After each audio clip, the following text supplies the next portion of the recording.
आगे बढ़ते हैं। NF3 have less dipole moment than NH3, क्या ये सही है कि गलत है?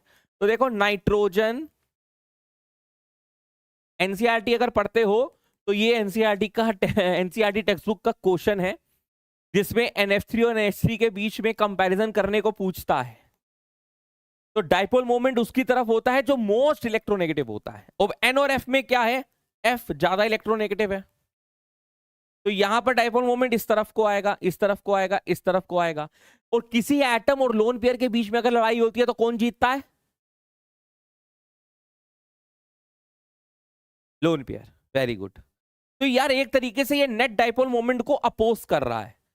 NH3 में ऊपर की तरफ जा रहा है, नाइट्रोजन और हाइड्रोजन में नाइट्रोजन ज्यादा इलेक्ट्रोनेगेटिव है। तो ये देखिए, ये जो 3 हाइड्रोजन है ये इसको अपोज नहीं कर रहे हैं, इसको सपोर्ट कर रहे हैं। तो नेट डाइपोल मोमेंट ऊपर की तरफ जा रहा है। यहां ऊपर की तरफ जा रहा है लेकिन थोड़ा कम जा रहा है क्योंकि 3 फ्लोरीन उसको नीचे की तरफ धकेल रहे हैं।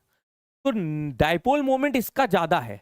यही बात लिखी है कि NF3 have less dipole moment than NH3, तो ये बात ट्रू है।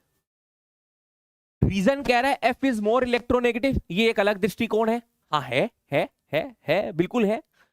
लेकिन बाद में क्या कह रहा है कि bond moment of NH is in same direction to the lone pair. NH का जो लोन पेयर है, NH का जो बॉन्ड मोमेंट है वो लोन पेयर के दृष्टिकोण के हिसाब से सेम डायरेक्शन में अलाइंड हो रहा है। हाँ, तभी तो NH3 का ज्यादा है।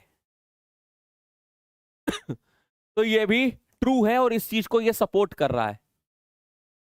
Both A and R correct. R is the correct explanation of A। हर्षित गुप्ता बार बार कह रहा है सर विश कर दो, आज मेरा सेकंड अटेम्प्ट है बेटा। May God bless you. हमारा सबका आशीर्वाद आप सबके साथ है।